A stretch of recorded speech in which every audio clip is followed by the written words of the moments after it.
I'm very firmly persuaded that there is a blanket of evil, a blanket of sorcery, a blanket of the occult that has blanketed our nation. I was talking with the National President of Pentecostal Fellowship of Nigeria today.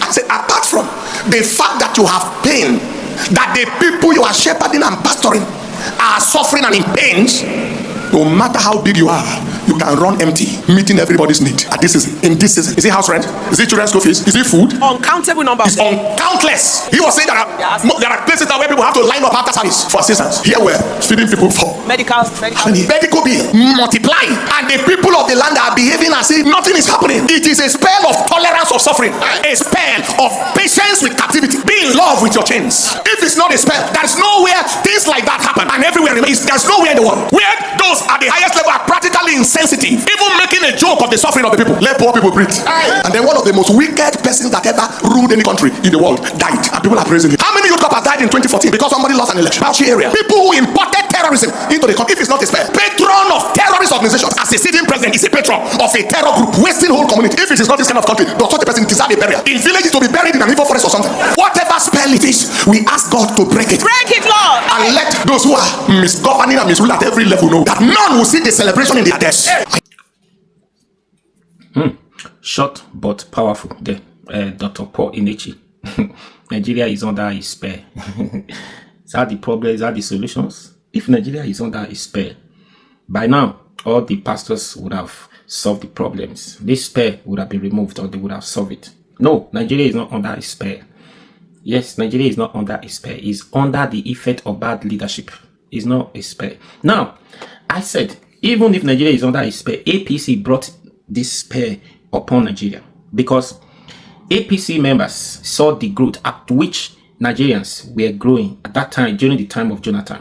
It's like Tinubu were not happy with it. He decided to form a party called APC, or change the party to APC. It was for agenda, for evil agenda, for himself and for APC members, to reduce the growth of this country to this present time where we are. That was the reason why he brought in Buhari to start. And Buhari done his bad, done his not bad, not best, done his very badly, and handed over to Tinubu to continue, because they saw the potential at which the country were growing under Jonathan. It was like they are not happy with it. How would the president be making this amount of money as a president, growing everywhere, try to reduce the insecurity, the level of insecurity? They were not happy with it. That was the essence of this. So APC brought this spell upon Nigeria just to degrade the progress of this country. Today, nobody is talking about it. It's like APC and Tinubu and his members. This is the one. They have a spell that they use to cage Nigerians, that nobody is talking with the level of destruction, with the level of distortion that this country, Tinubu has put us in this country. Nobody is talking. I said it before, that Tinubu is like, there's a spell, juju, that Tinubu has used to cage every one of us in this country called Nigeria, that with the level of this destruction, disaster that Tinubu has and his APC members has caused, nobody is saying anything, nobody is talking. People are happy, people are still rejoicing. You see, like, seriously, with this level of insecurity, with this level of hardship, people do not talk about it. When you try to say something about it, people come for you, they are insulting and abusing you. It's like, what? It's like people are not seeing it. Like, even you see somebody is suffering, he can't even feed himself, he does not even know where the next meal is coming from. He will still continue to support this bad government, to say it is their turn, it is the president is doing well. For what? For what? We need voices like this to speak out. Do you understand? Even if this one, at the end of the day, my problem is, I did a video like this last year when I said the problem of this country is not as if it's not doable. It is possible to do. It's very possible. We just need somebody who is ready.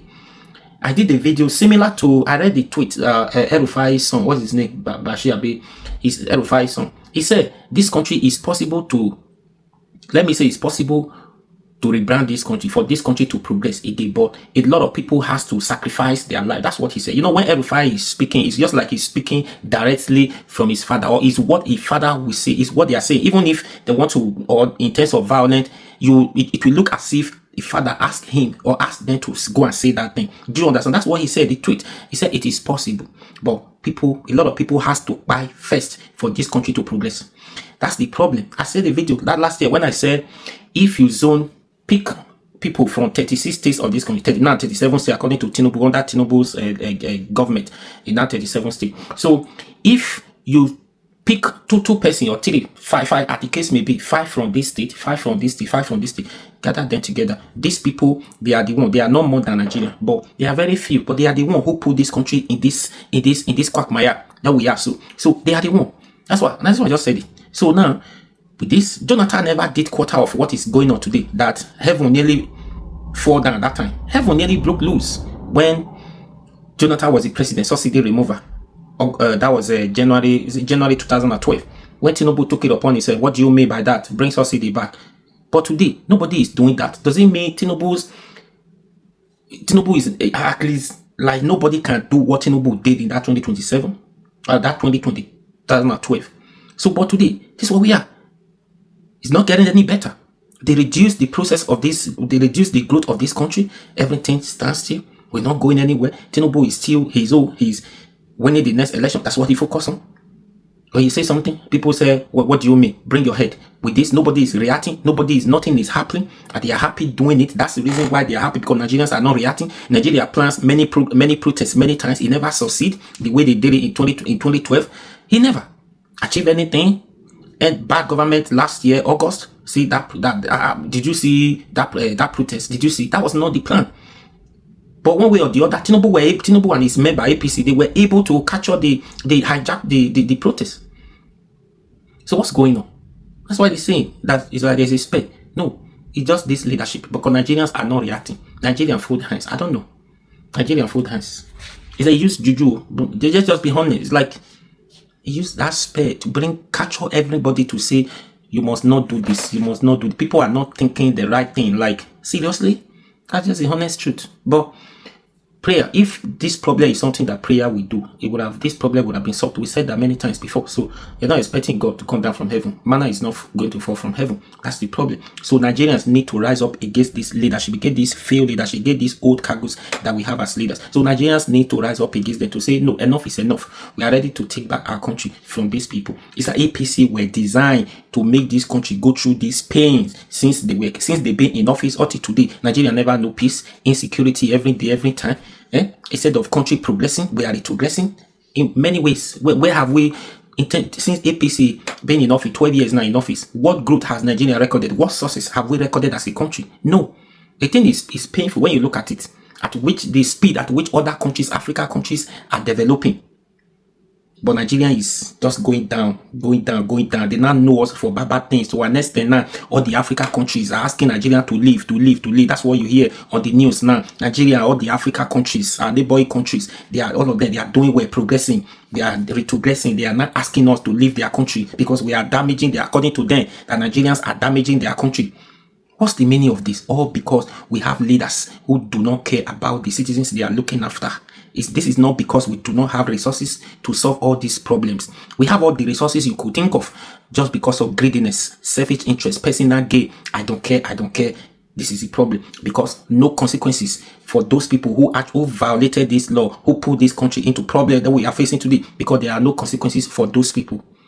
That's it. Anyways, what do you think? I hope one day we're able to get it right. Please subscribe to this. Please follow for more.